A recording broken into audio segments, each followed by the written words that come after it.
Vamos a orar, hermanos.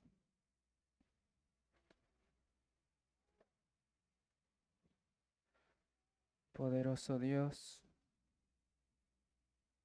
hemos cantado de tu poder sin igual. Hemos cantado de tu muerte en la cruz que es suficiente para vencer el pecado. Tu gran poder para levantar a los muertos y para transformar nuestras vidas. No solo queremos cantarlo, Señor, queremos ver tu poder, queremos gozarnos en tu poder y rogarte de tu poder para esta mañana, Señor. Queremos negar nuestra confianza en nosotros mismos. Queremos dejar de confiar en el brazo de carne. No podemos hacer esto sin ti, Señor. No podemos hacer esto sin tu poder. Yo no puedo abrir tu palabra y ponerla en los corazones de mis hermanos.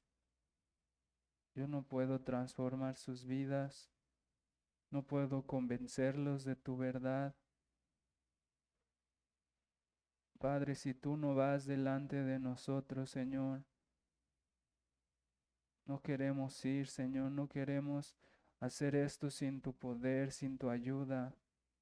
Rogamos, Señor, suplicamos que te compadezcas, que uses nuestra debilidad, Señor, que hables a pesar de lo que somos.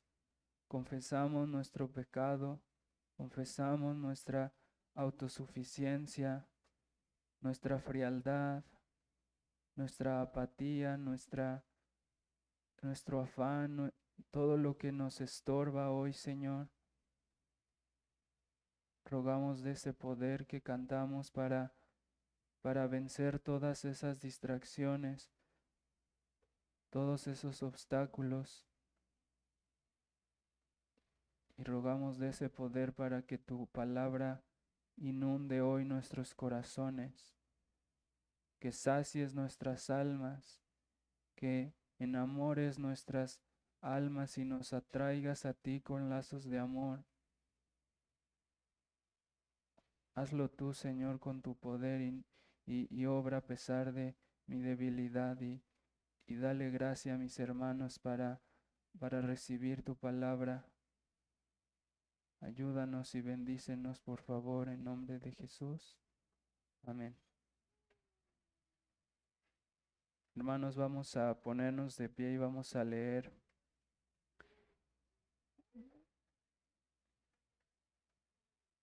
el primer, en el primer capítulo del libro de los Cantares, ahí donde estaban en Isaías, un libro hacia atrás. Vamos a leer solamente los primeros 4 versículos, aunque hoy vamos a centrarnos únicamente en el versículo 1. Cantar de los cantares, el cual es de Salomón. Oh, si él me besara con besos de su boca, porque mejores son tus amores que el vino. A más del olor de tus suaves ungüentos, tu nombre es como ungüento derramado.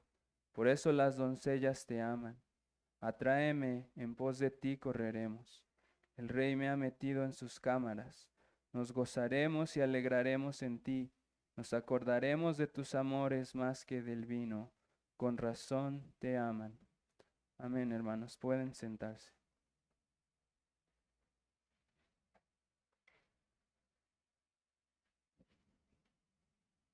Permítanme comenzar este libro con una pregunta que no espero que me contesten, sino solamente reflexionen en sus mentes. Quiero que piensen en qué fue lo primero que vino a sus mentes cuando escucharon Cantar de los Cantares. ¿O qué fue lo primero que pasó por su mente cuando supieron que ese sería el texto que se predicaría hoy?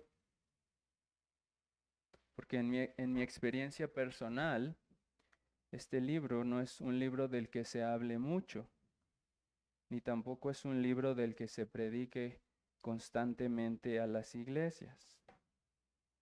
De hecho, Cantar de los Cantares es un libro que en muchas iglesias es enseñado como un libro exclusivo para casados.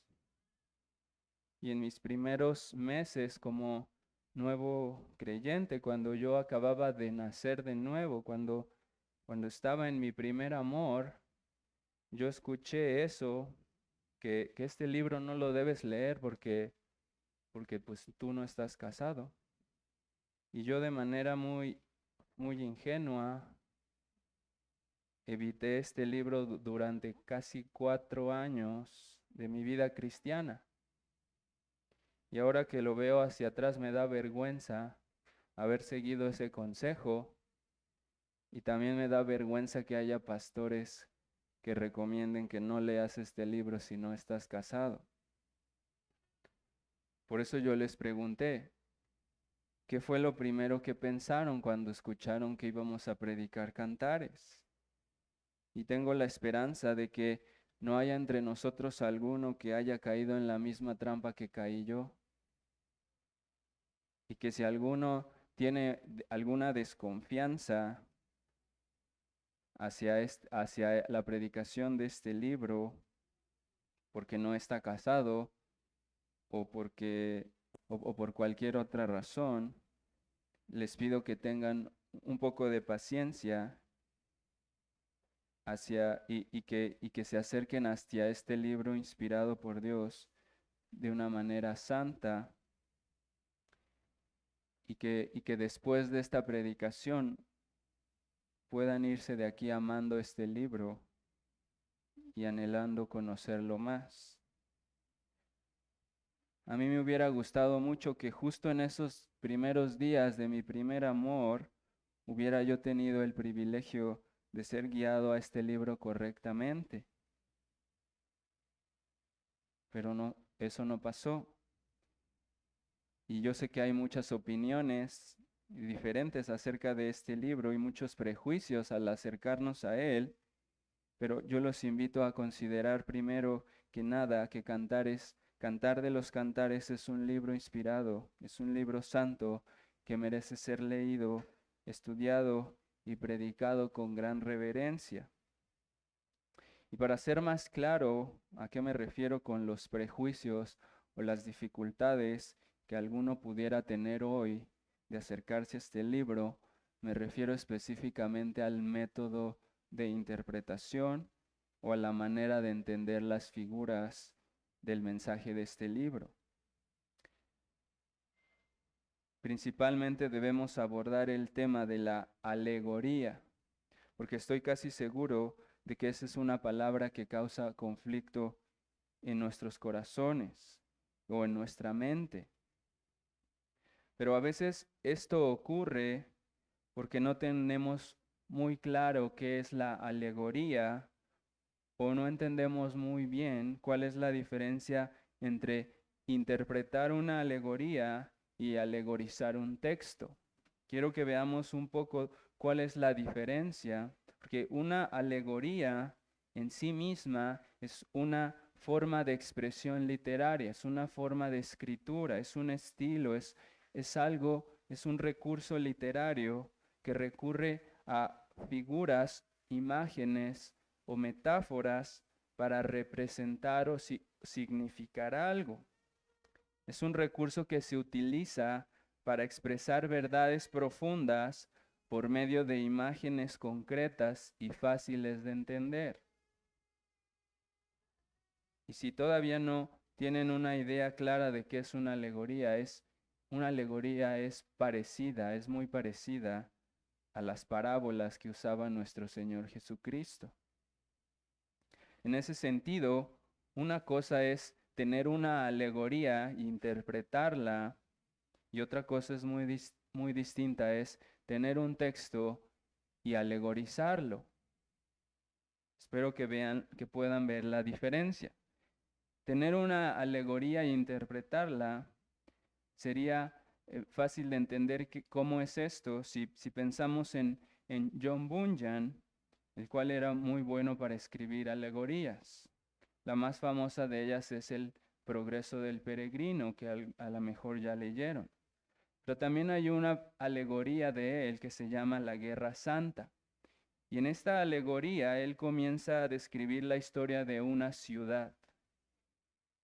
Esta ciudad es una ciudad hermosa que tiene muros, puertas y que es una ciudad prácticamente perfecta, que fue construida por un rey, pero la historia comienza a desarrollarse y después de un tiempo los enemigos del rey comienzan a conspirar para entrar a esta ciudad. Y entonces buscan cuál sería la mejor manera de entrar y descubren que había una puerta que sería esa la puerta indicada a través de la cual entrarían para conquistarla por medio de mentiras. Y lo que acostumbraba hacer John Bunyan, además de que era muy explícito en los nombres de los personajes, él ponía, si ustedes leen el libro, él ponía en los márgenes palabras claves. Y entonces cuando estaba hablando de la ciudad, en un cuadrito en el margen decía, esta ciudad es el hombre. Y este rey que formó esta ciudad es Dios.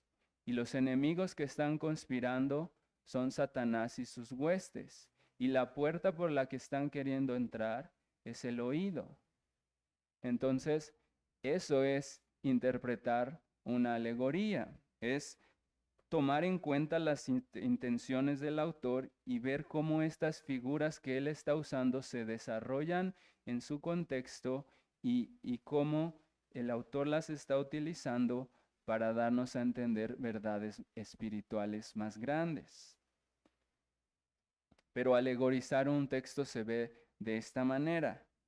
Imagínense a una persona que toma un texto y no toma en cuenta al autor, ni toma en cuenta cómo está escrito el texto, ni toma en cuenta ningún contexto y comienza a imponerle significados al texto. Y el ejemplo clásico de esto es las alegorizaciones que se hacen de la historia de David y Goliat. Cuando alguno lee y dice, y tomó su cayado en su mano y escogió 5 piedras lisas del arroyo y las puso en el saco pastoril, en el zurrón que traía, y tomó su honda y su mano y se fue al filisteo, etc. Uno puede comenzar a alegorizar diciendo, bueno, si David tomó 5 piedras, la primera piedra significaba la valentía y la segunda piedra era la confianza en Dios y la tercera piedra era esto y aquello y el gigante representa esto y el pasto que pisó y el río y si empiezas a imponerle así significado al texto, eso es alegorizarlo, porque ese texto no está escrito de forma alegórica. Entonces, eso es la diferencia. Una cosa es tomar figuras poéticas, tomar figuras que tienen una intención clara de llevarnos a cosas espirituales, interpretarlas, tratar de interpretarlas en su contexto, y otra cosa es no tomar en cuenta nada del texto y nosotros imponerle el significado que a nosotros nos parece más adecuado. Y en el caso de Cantar de los Cantares, pareciera como si el miedo a caer en la alegorización hubiera hecho que se suprimiera por completo todo significado espiritual y se redujera el libro a decir, este no es un libro espiritual, es un libro que habla única y exclusivamente del matrimonio y por lo tanto debe ser leída solo por personas que están casadas. Pero por más de 1800 años de la historia de la iglesia e incluso en las tradiciones judías, se veía este libro como una alegoría.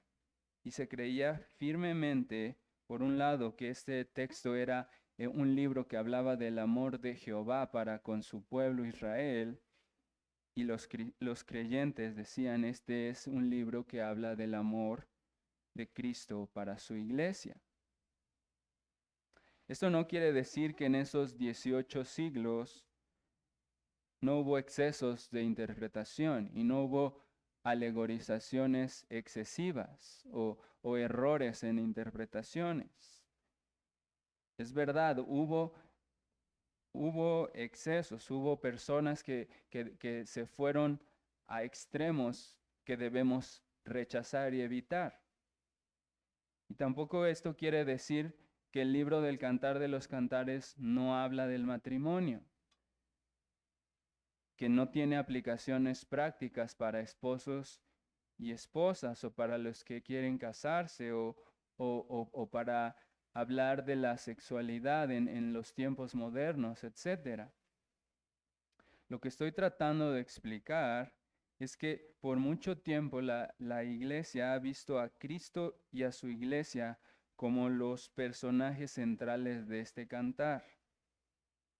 Y entonces las aplicaciones para la pureza del matrimonio, para la intimidad matrimonial y cualquier otra aplicación práctica para el matrimonio deberían ser vistas no como el principal objetivo de este libro, sino como aplicaciones secundarias.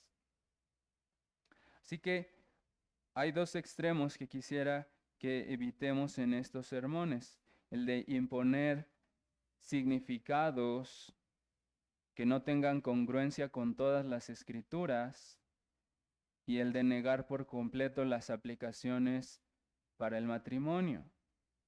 Este libro verdaderamente habla de un matrimonio entre un hombre y una mujer y verdaderamente podríamos aprender muchas cosas. Pero en este sermón introductorio, lo que quiero hacer es enfatizar que el tema central es el amor de Cristo para su iglesia. Y también quiero que marquemos un matiz muy importante. Este libro ha sido interpretado como una alegoría de Cristo y su iglesia, no meramente porque apunta a Cristo y a su iglesia, sino porque lo que se dice de este libro es que las voces que están cantando este canto son las voces de Cristo y su iglesia. Es muy diferente cuando decimos en nuestras meditaciones, este capítulo apunta a Cristo porque Cristo es un mejor Adán, porque Cristo es un mejor Noé, un mejor Abraham, un mejor David, un mejor Salomón. Eso que estamos haciendo cuando decimos esto es interpretar de manera tipológica, buscando personas reales que son tipos y sombras de la obra de Cristo, de la persona de Cristo. Y es verdad, también vamos a ver algo de eso en Cantar de los Cantares. Pero la iglesia, perdón, se movieron mis notas. Vamos a ver un poco de eso.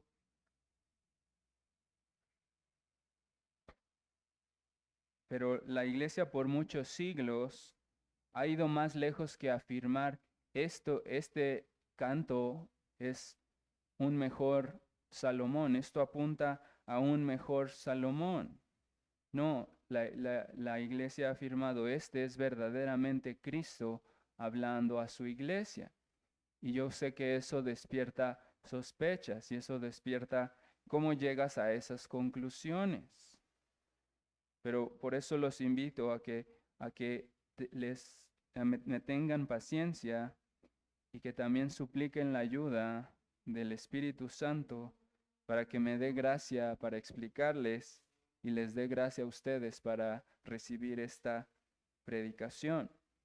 Así que con la ayuda de Dios espero que por un momento podamos dejar a un lado cualquier prejuicio, cualquier idea preconcebida y podamos ver a Cristo en este pasaje, o más precisamente podamos escuchar su voz desde el primer versículo.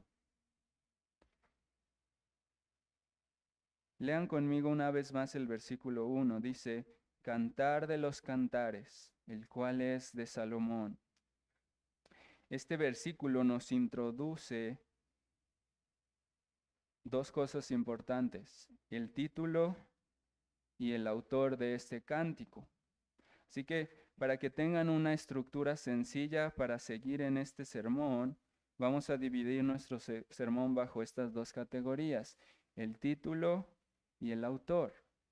Vamos a ver el primer punto con respecto al título del cantar. Dice el texto, Cantar de los Cantares. Ese es el título de nuestro cantar, que a primera vista parece no decirnos mucho. Pero lo primero que podemos aprender de este título, por más obvio que parezca, es que esto que estamos leyendo es un cantar. Todo lo que está en este libro es un cantar, y así lo debemos considerar como lo que es, no como un libro histórico, no como un libro profético, sino como un cantar. Eso es lo que nos está diciendo. Parece muy obvio y parece muy redundante, pero es necesario que lo consideremos y nos detengamos a meditar en esto, porque eso nos va a permitir tener más claridad en los pasos y las reglas que vamos a seguir para interpretar este cantar. Porque uno de los principios básicos de la interpretación de la Biblia es que la Biblia interpreta a la Biblia. Pero para poder interpretar la Biblia, sí, debemos estar conscientes de cómo es la Biblia, de cómo dentro de la Biblia hay diferentes géneros literarios. No es lo mismo leer un libro profético que leer un libro histórico o un libro poético. Una canción o un cántico no se puede tratar como un texto histórico ni como un texto profético, a menos que el cántico mismo nos indique lo contrario. Espero que eso quede claro. Este texto es un cantar y no debemos interpretarlo como texto histórico o profético o cualquier otra cosa, a menos que el cantar nos diga lo contrario. Entonces, así que esto es lo primero que debemos hacer: interpretarlo como lo que es, un canto poético, para que también lo podamos interpretar como un canto que está dentro de todas las escrituras. El canto tiene en sí mismo un contexto dentro de sí, pero también está dentro de todo el contexto de las escrituras. Así que el cantar, identificar de primera instancia que esto es un cantar, por naturaleza nos va a impulsar a no quedarnos meramente con la letra. Cuando tú escuchas una canción, no escuchas solo la letra, también escuchas la música. Por así decirlo, lo que vamos a tratar de hacer es que la música y el ritmo y las características principales de este cantar nos van a llevar a ver más allá de lo literal, para encontrarnos con lo espiritual. Ese es un argumento a favor de la interpretación alegórica y tipológica, que el género literario en sí mismo requiere que veamos más allá de lo literal. En segundo lugar, el título de Cantares nos enseña algo más sublime, pues se llama Cantar de los Cantares, que en hebreo se expresa por medio de un superlativo, y quiero que me disculpen por usar esta palabra. Superlativo es un término lingüístico para hablar de algo que, aunque tú no sepas que es un superlativo, yo sé que sí lo sabes utilizar. En español tú puedes decir que algo es grande, pero si tú quieres decir que algo es más grande que cualquier otra cosa, dices, eso es grandísimo. Eso es un superlativo, hablar del grado más alto de algo.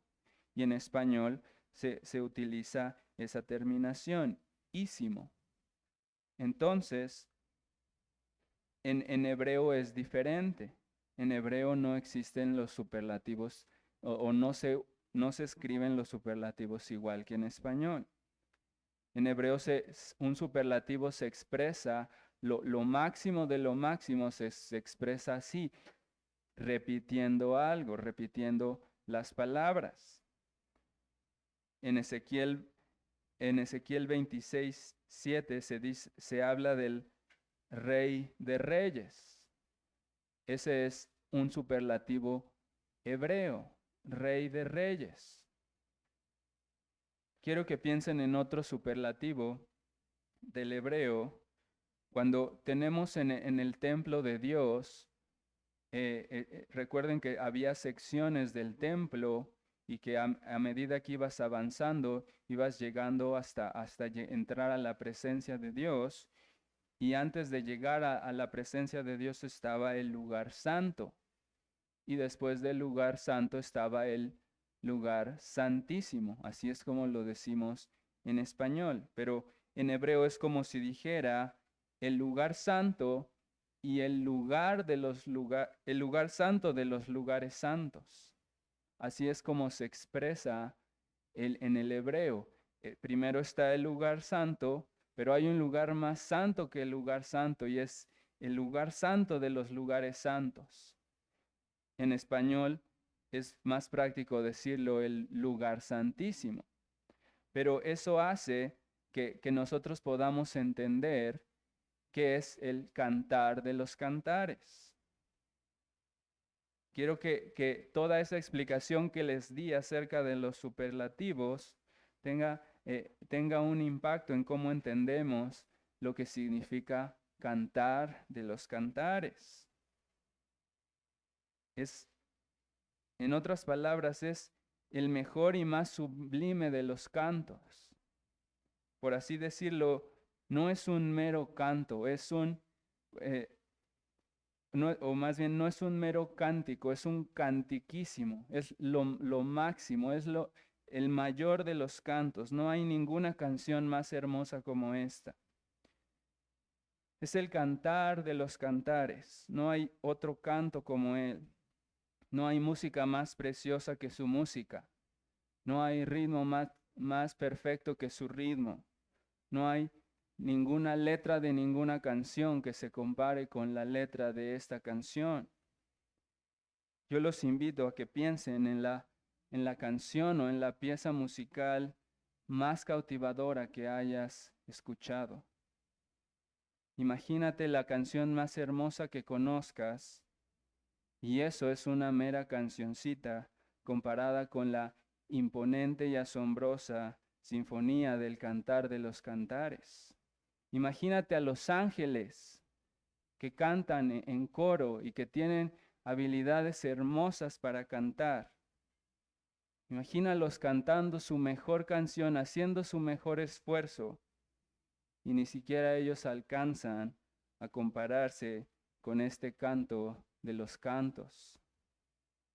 Incluso la Biblia está llena de cánticos espirituales. Y son cantos sublimes, son cantos hermosos. Tenemos los salmos, tenemos otros cánticos que hemos incluso visto en las meditaciones o incluso en las predicaciones de Lucas. Pero este es el cantar de los cantares. Es este cantar que está dentro de la misma Biblia se nos presenta como el canto más sublime de todos los cantos que hay en la Biblia y en toda la creación.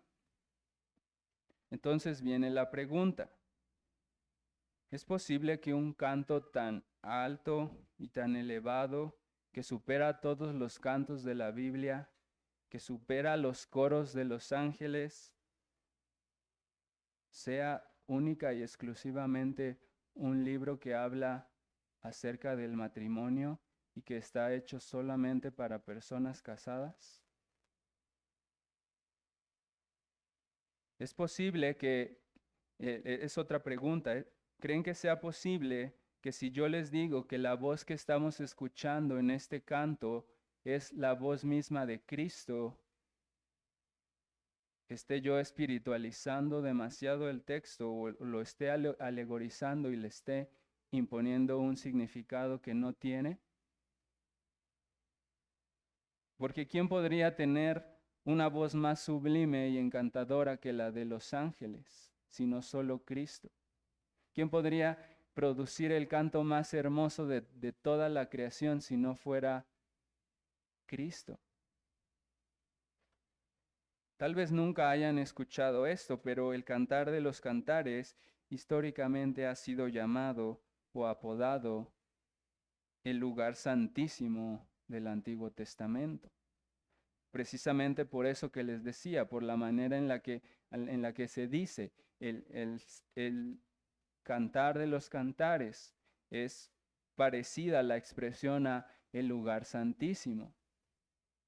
Y los cristianos de la antigüedad lo identificaban así y recurrían a él como con demasiada frecuencia y con gran reverencia. Guillermo de Saint-Thierry, un teólogo del siglo XII, comienza su prefacio al Cantar de los Cantares de una forma hermosa que te hace sentir como si verdaderamente estuvieras entrando al lugar santísimo.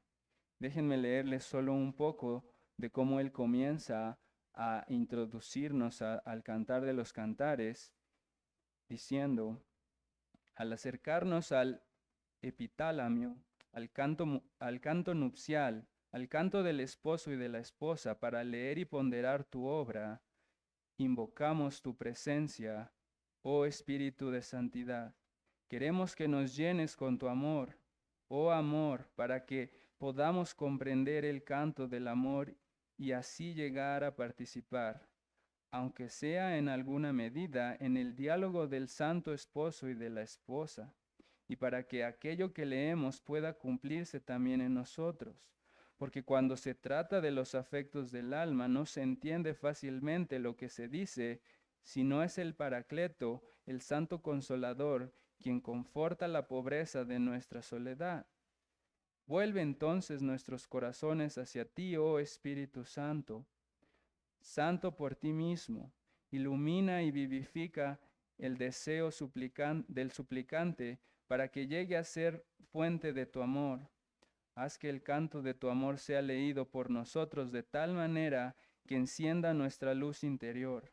Ven, para que amemos en verdad, para que todo lo que pensemos o digamos proceda del amor mismo que obra dentro de nosotros, y que ese mismo amor sea para nosotros el intérprete de tu canto.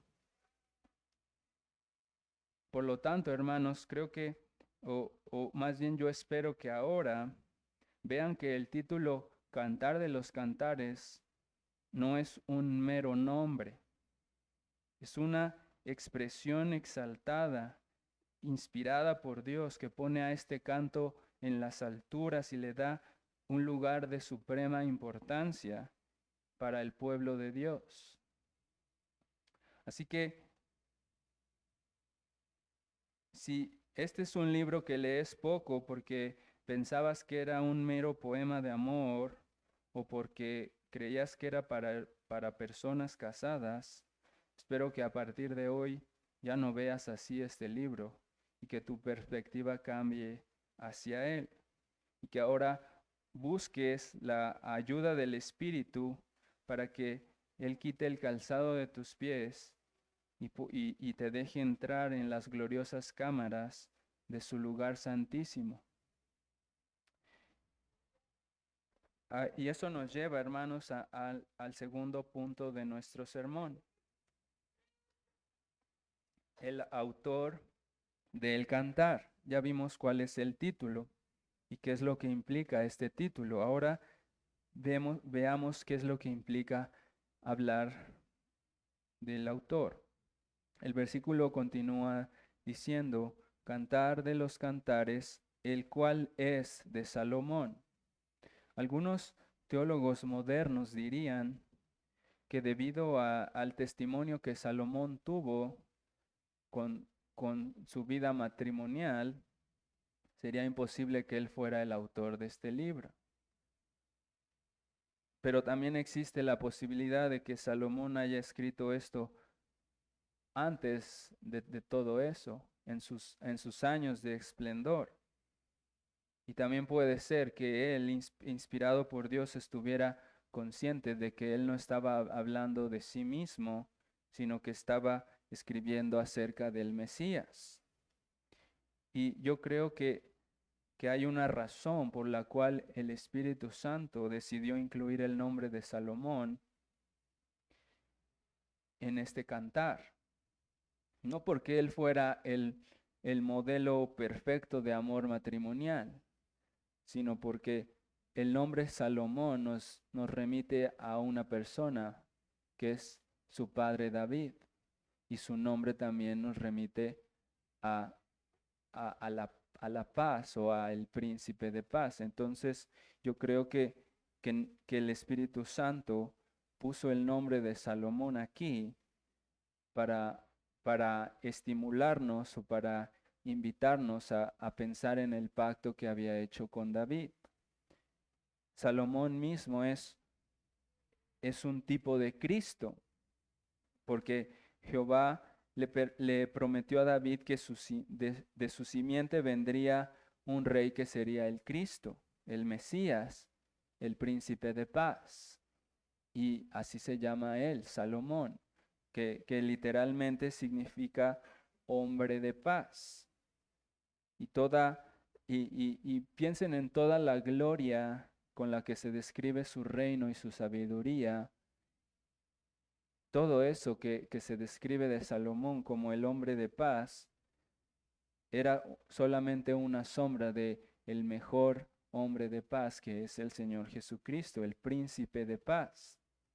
Así que Dios en su soberanía quiso usar a Salomón como el autor del canto más sublime que existe, con el propósito de inspirar o estimular la esperanza mesiánica del pueblo de Dios.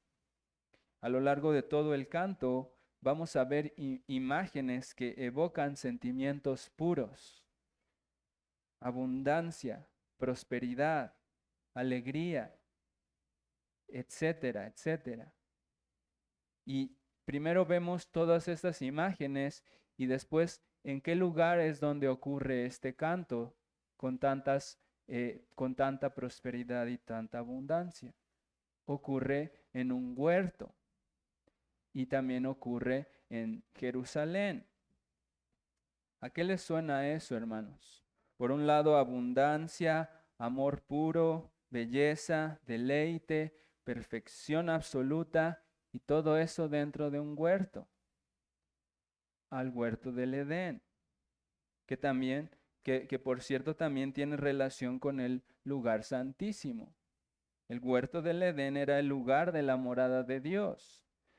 Dios mismo se paseaba por ahí y tenía comunión íntima y cercana con sus criaturas. Era el lugar santísimo, era el lugar de la presencia de Dios aquí en la tierra. Y entonces quiero que meditemos en esto.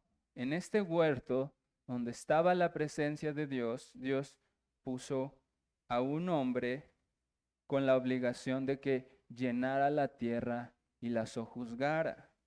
O en palabras más sencillas, creó al hombre y le dijo: tú vas a ser el rey de esta tierra, tú vas a llenar la tierra y la vas a sojuzgar.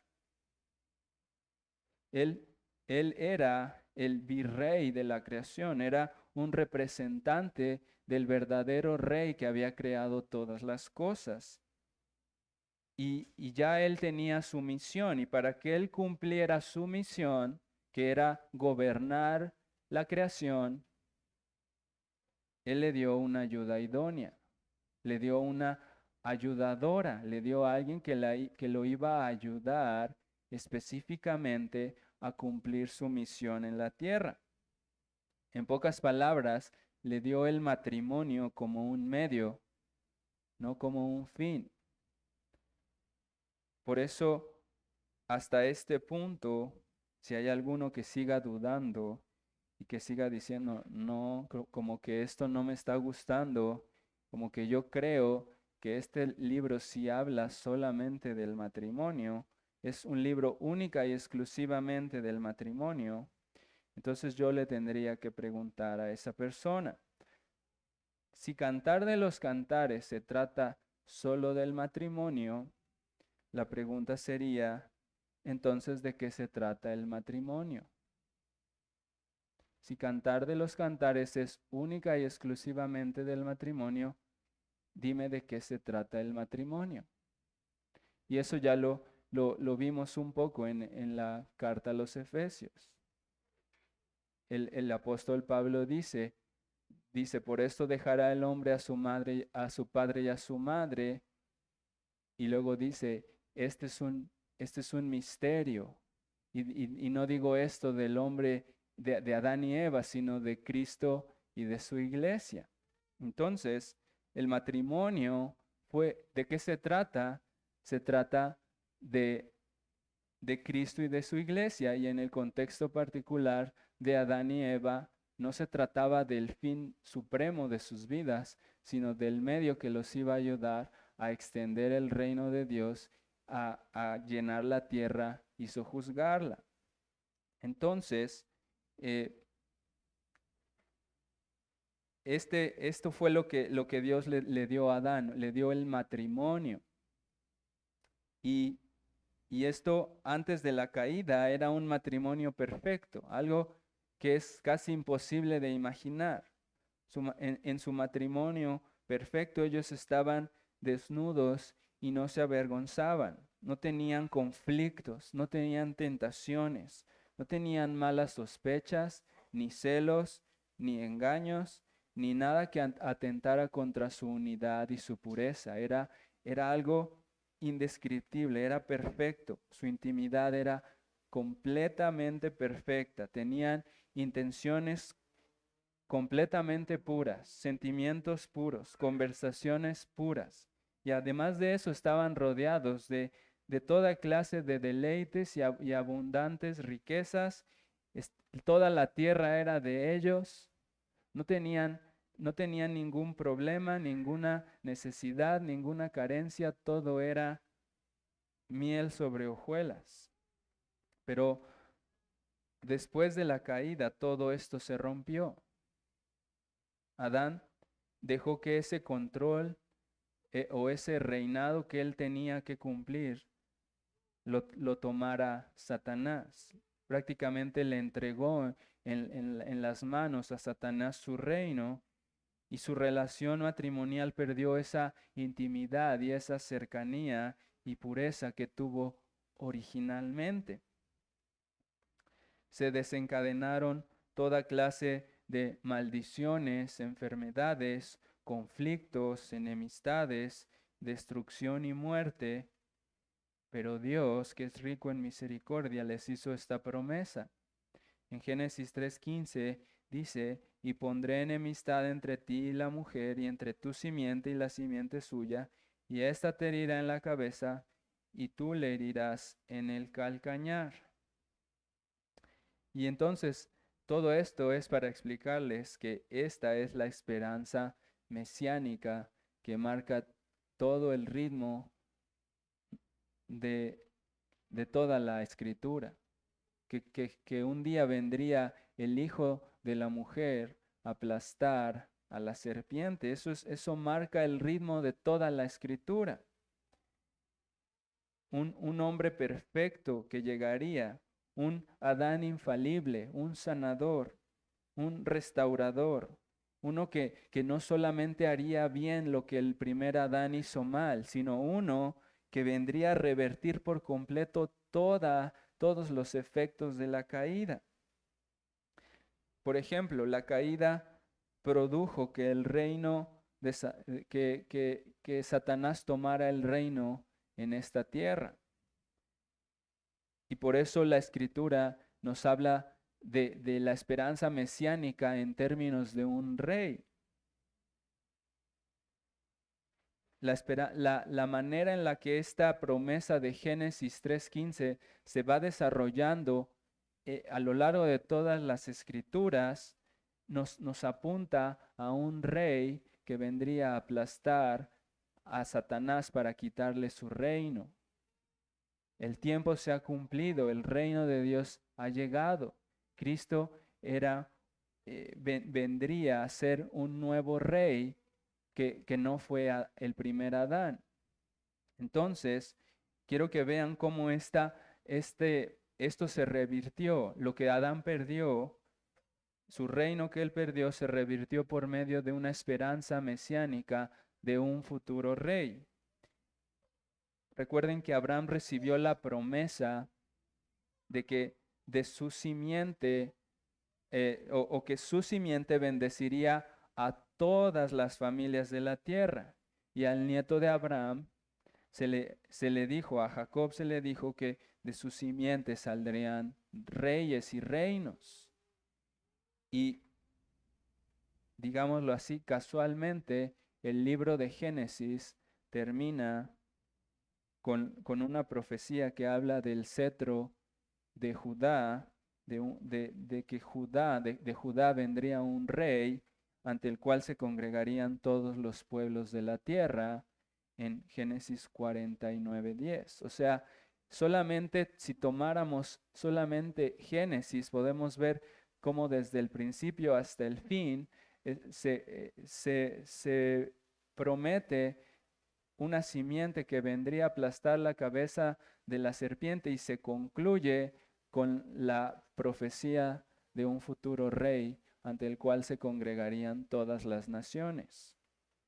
Y así como Génesis de principio a fin anticipa la llegada de un Mesías rey, podemos avanzar por cada libro deleitándonos en la esperanza mesiánica que tenía el pueblo de Jehová, el pueblo de Israel. Y gracias a Dios, en nuestras breves meditaciones ya hemos pasado por el Pentateuco, por el libro de Josué, por los jueces, por los reyes, por los profetas, y semana tras semana hemos ido viendo cómo hay una consistencia perfecta en la Biblia que apunta de manera perfecta hacia el cumplimiento de la profecía de Génesis 3:15. Pero entonces, este es otro argumento a favor de interpretar Cantares a la luz de Cristo. ¿Cómo sería posible que haya toda esa unidad perfecta en todos los libros que hemos visto hasta ahora y todos ellos nos lleven a Cristo y el Cantar de los Cantares no hiciera lo mismo, alimentar esa esperanza mesiánica y mostrarnos al futuro Rey Mesías que vendría a aplastar la cabeza de la serpiente y a revertir los efectos de la caída? También tuvimos la bendición de ser expuestos a la predicación expositiva de Ruth. Y algo que nos quedó, si algo nos quedó claro al final fue que el libro de Ruth no era un mero libro de una historia de amor entre Boaz y Ruth, sino que era un libro que cierra ¿con qué? Con una genealogía que termina ¿en quién? En David, en el rey esperado del cual vendría el Mesías. Entonces, no importa qué libro escojas, todo apunta al reinado del hijo de David. Por lo tanto, cuando leemos en Cantar de los Cantares, el cual es de Salomón, debemos ponernos nuestros lentes de pacto, nuestros lentes espirituales, por así decirlo, para mirar al hijo de David que vendría a llenar la tierra y sojuzgarla. Entonces, consideramos aquí a Salomón como un nuevo Adán, como un nuevo rey que está en un lugar próspero, donde está el templo de Dios, donde está lleno de abundancia, de riquezas, de sabiduría, y todo a su alrededor parece un huerto del Edén.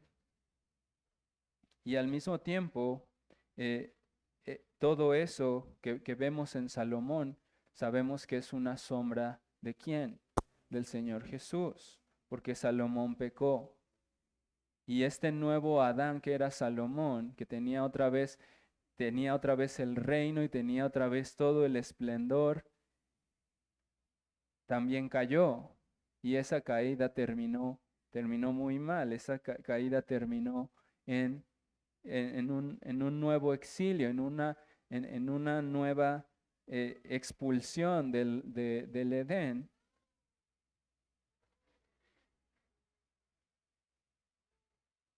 Entonces, por un lado vemos esta esperanza mesiánica de Salomón, siendo el cual vendría a reinar o cumpliría esta profecía de que vendría a reinar y que aplastaría la cabeza de la serpiente, pero también sabemos que el Mesías también se esperaba de él que revirtiera la caída, que revirtiera los efectos de la caída. La, la caída en el caso de Adán no solamente afectó su reino, sino que afectó su matrimonio. Trajo consecuencias fatales a su vida, pero principalmente a su matrimonio.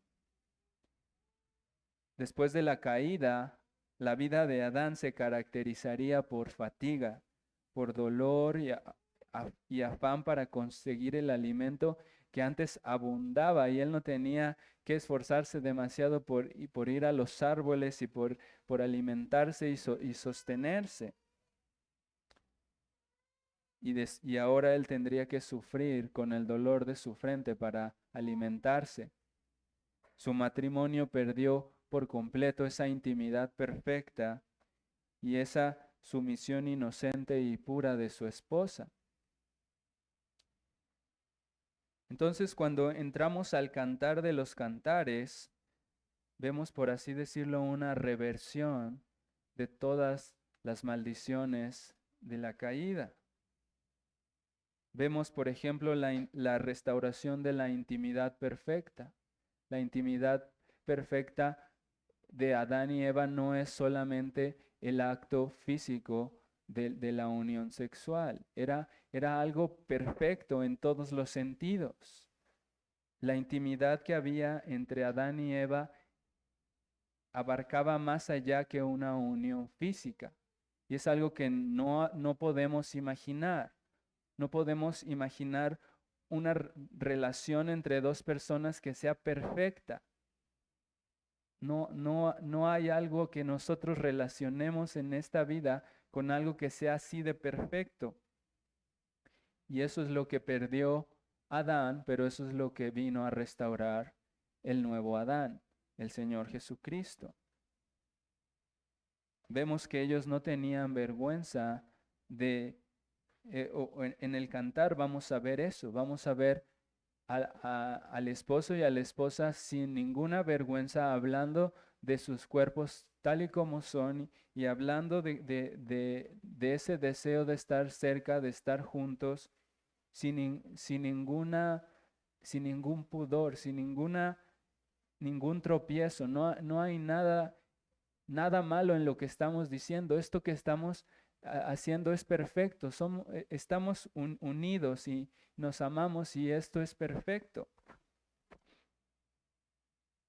Y todo eso es porque estamos viendo una reversión de la separación que causó la caída.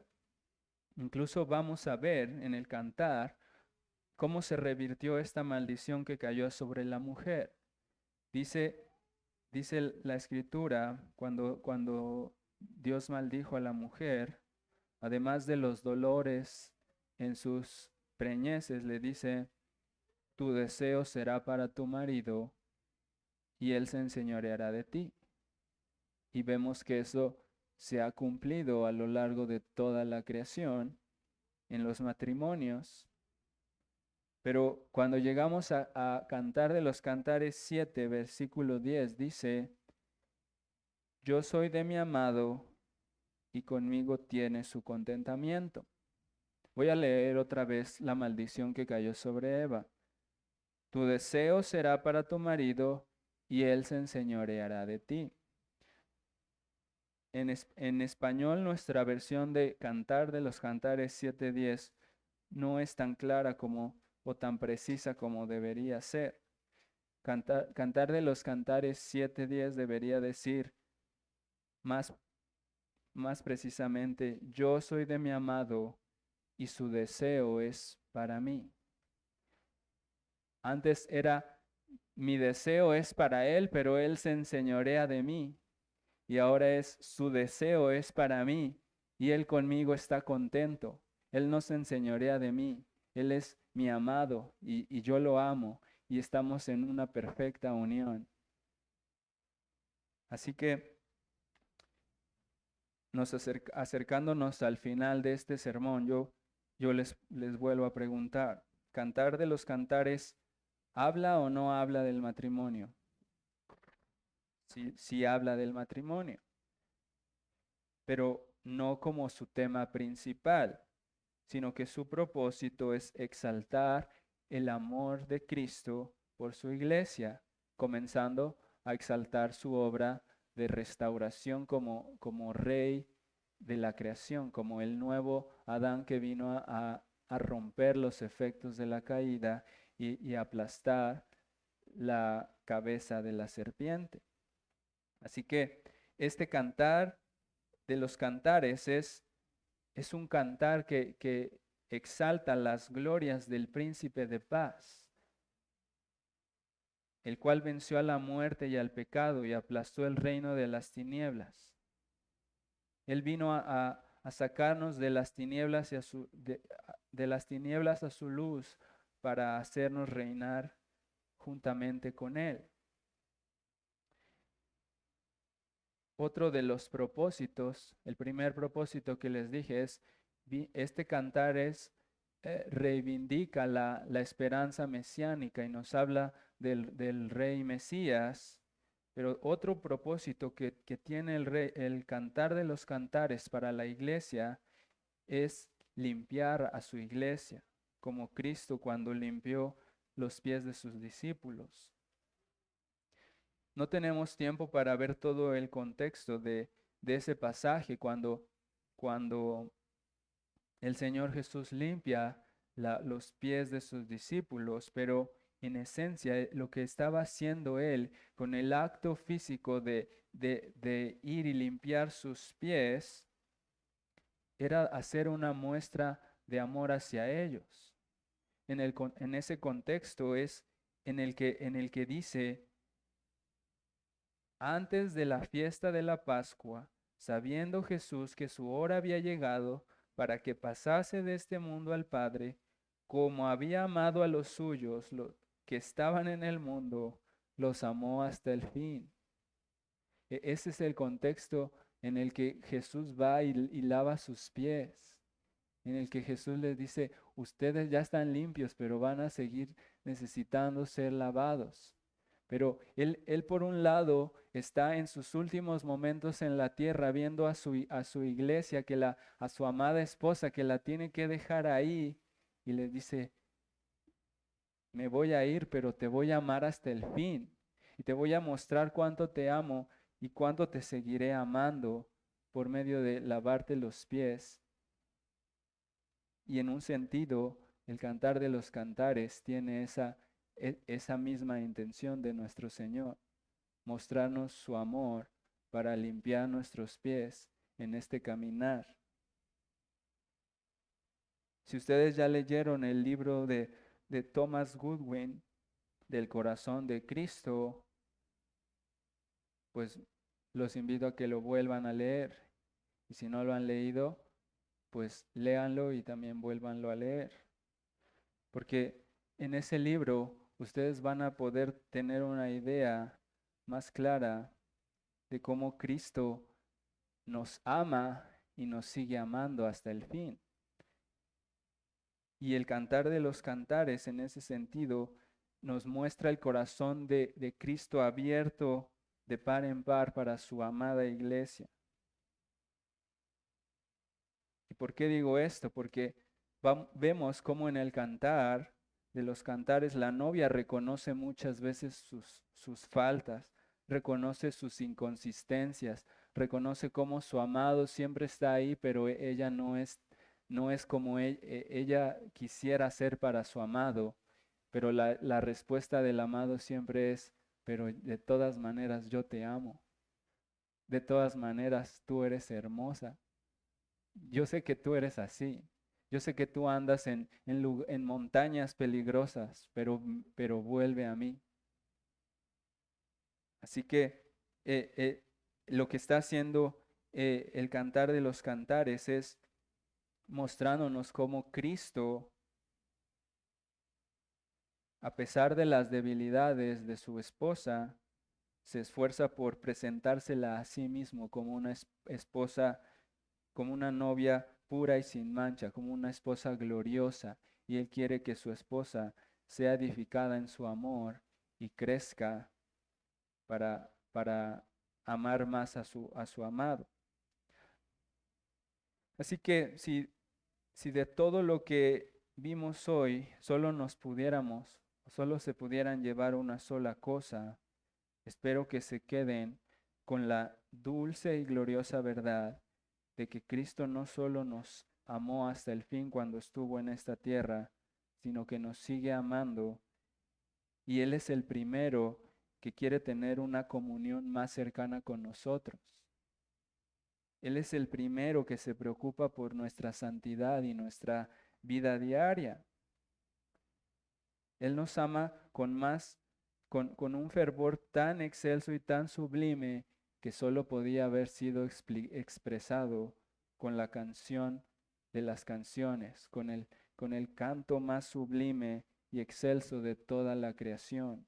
Él nos dice, mi amor por ti es tan grande que escribí la mejor canción del mundo y de toda la creación solamente para mostrarte cuánto te amo. Y yo sé que para algunos o para muchos todavía puede parecer difícil sentarse a leer el Cantar de los Cantares, porque lo que yo les he dicho hasta ahora es solamente la puntita del iceberg. Toda la profundidad y toda la grandeza de este libro es sublime. Así que quisiera que el Señor, o más bien quiera el Señor darnos la gracia para ir avanzando poco a poco en este libro sagrado y que quiera el Señor suplir mi debilidad para mostrarles esta bendita porción de su palabra y enamorarlos de su palabra. Y antes de concluir, quisiera que meditemos cómo este capítulo puede avivar nuestro amor por Cristo, pues como lo vimos incluso en el último sermón de los Efesios, si el amor de Cristo está con nosotros, el mundo puede girar y cambiar todo lo que quiera. Si mi corazón está firme en el amor de Cristo, yo tengo todo lo que podría tener y el mundo puede girar. Así que meditemos en la hermosura de esta porción de la palabra de Dios. Porque aunque ahora no alcancemos a ver con toda claridad el mensaje de Cantares, aunque ahora no alcances a ver cómo es que llegué a estas conclusiones, e incluso puedas tener objeciones de las conclusiones a las que llegué, por lo menos puedes estar convencido de que su palabra es hermosa y de que puedes deleitarte en su palabra que es una fuente inagotable de toda bendición. Toda su palabra, dice la Escritura, toda la Escritura es inspirada por Dios y útil para enseñar, para redarguir, para corregir, para instruir en justicia, a fin de que el hombre de Dios sea perfecto, enteramente preparado para toda buena obra. Toda la Escritura es buena para esto, incluyendo cantares. Así que si tú eres creyente y hoy no logras ver cómo este libro es útil para enseñarte, útil para redarguirte, útil para corregirte e instruirte en justicia, y es útil para que seas enteramente preparado para toda buena obra, si no ves cómo el Cantares hace eso en tu vida, entonces pídele al Señor con un corazón sincero, como dice el salmista, abre mis ojos y miraré las maravillas de tu ley. Este libro puede, hermanos, en otro sentido, como otra aplicación final, puede volvernos a nuestro primer amor. ¿Recuerdan? Como les dije, es verdad que durante los primeros años de mi vida cristiana me hubiera encantado ser expuesto a este cantar.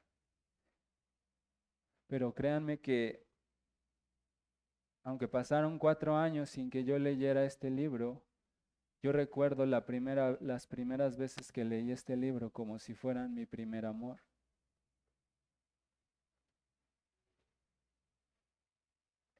En esa época me acuerdo que había un canto que en el coro decía, que mi amor por ti sea mi razón de vivir. Pero yo después de haber sido influenciado por el Cantar de los Cantares, yo le cambiaba intencionalmente la letra. Y yo no decía así, yo lo cantaba diciendo, que tu amor por mí sea mi razón de vivir. Y yo me acuerdo que una vez un hermano me dijo, es que tú lo cantas mal. Así no es la letra. Y yo no me acuerdo si yo se lo dije o si solo lo pensé. Pero había algo dentro de mí que decía, no lo canto mal, lo canto mejor, porque su amor por mí es mejor que mi amor por él, porque yo soy frágil, porque mi amor falla, pero su amor por mí es más dulce que la miel. Su nombre es ungüento derramado, sus amores son mejores que el vino. No tengo a nadie mejor que Cristo. Su amor por mí es mi razón de vivir. Y Cantar de los Cantares, por eso es llamado el lugar santísimo. No solo porque se parece a la palabra hebrea, sino porque de verdad nos abre las puertas para entrar a las cámaras del Rey de Reyes y Señor de Señores. Nos invita a pasar al lugar más santo que existe, a la presencia de nuestro Cristo, a pasearnos con Él en su huerto, a gozar de una intimidad edénica con Él y deleitarnos en Él. Y el cantar concluye con el clamor de la novia, diciendo, oh tú que habitas en los huertos, los compañeros escuchan tu voz, házmela oír, apresúrate, amado mío, y sé semejante al corzo o al cervatillo sobre las montañas de los aromas. Así que si hoy no tenías esa urgencia que tiene la esposa de que se apresure a hacerte oír su voz, espero que te puedas ir de este lugar sintiendo la misma urgencia en tu corazón. Apresúrate a hacer oír tu voz en mi corazón. Y no solo oír su voz, porque este cantar está anticipando el regreso del amado. Y no es casualidad que el Apocalipsis también termine con una novia con la misma urgencia de que su amado se apresure y venga por ella. Lean conmigo Apocalipsis 22 a partir del versículo 16.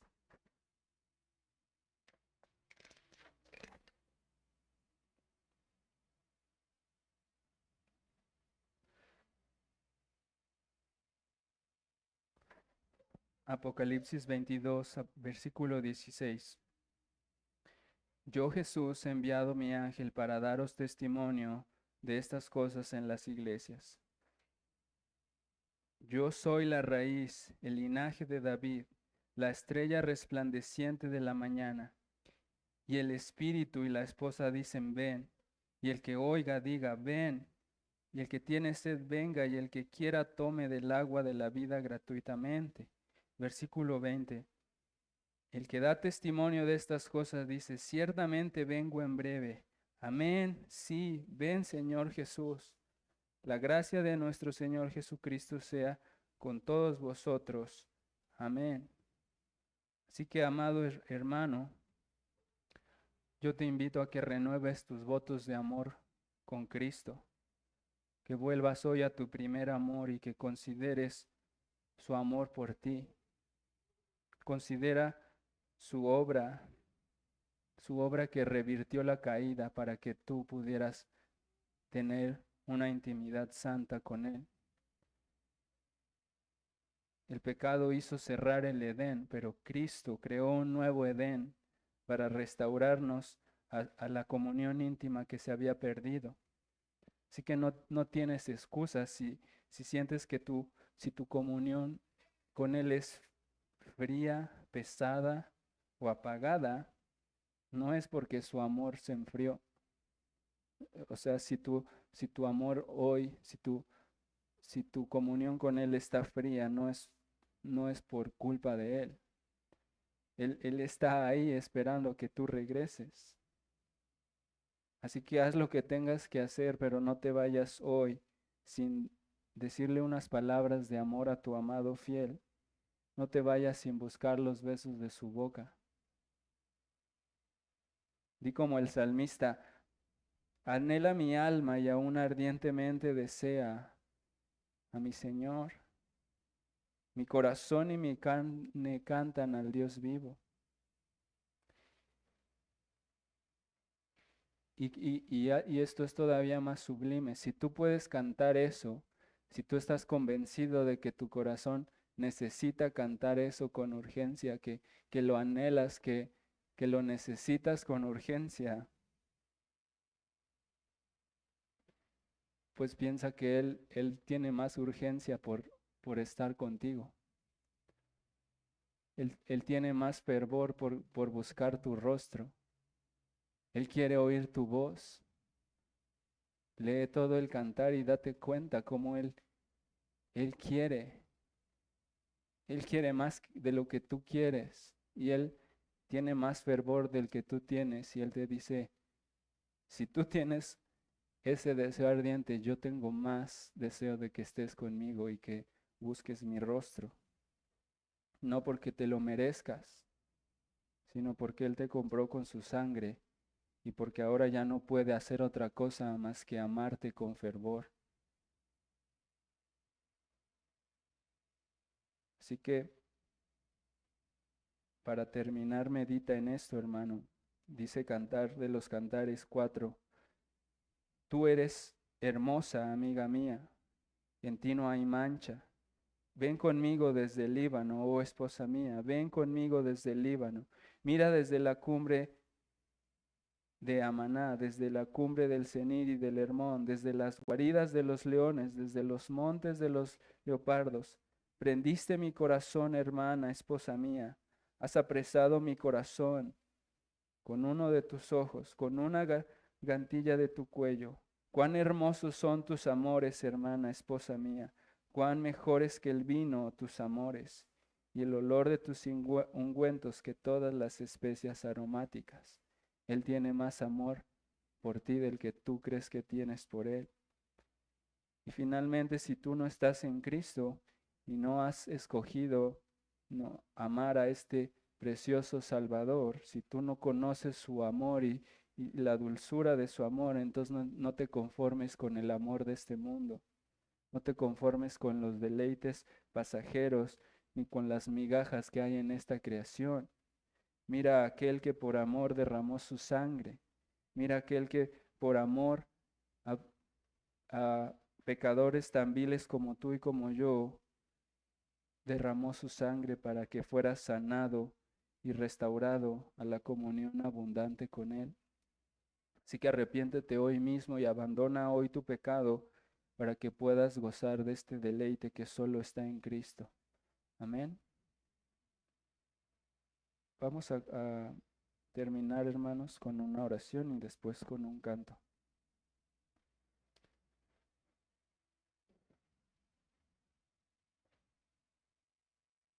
Amado Señor, ¿qué podemos decir ante tu presencia y ante tu amor? Solamente rogamos que tu palabra sea sellada en nuestros corazones, sea guardada ahí, atesorada, para que limpies nuestro camino, para que alimentes nuestra esperanza, para que como lo vimos en el estudio, tú cultives nuestra seguridad, la avives, la fortalezcas, la afiances en ti, Señor, para que no podamos amar nada en este mundo más que tu presencia y que nos des la gracia para esta semana que inicia, para seguir haciendo tu voluntad, seguir buscando tu rostro, que con la dulzura de tu amor podamos ser restaurados en nuestra comunión contigo, que podamos también ser fortalecidos en la angustia, en la tribulación, en la enfermedad, en la impaciencia, en cualquier cosa que estemos batallando, que tu amor nos baste y que tu gloria nos llene, Señor, y que vengas pronto, Señor, que nos mantengas firmes hasta el fin y que no nos dejes caer en tentación. Te rogamos todo esto en nombre de Jesús. Amén.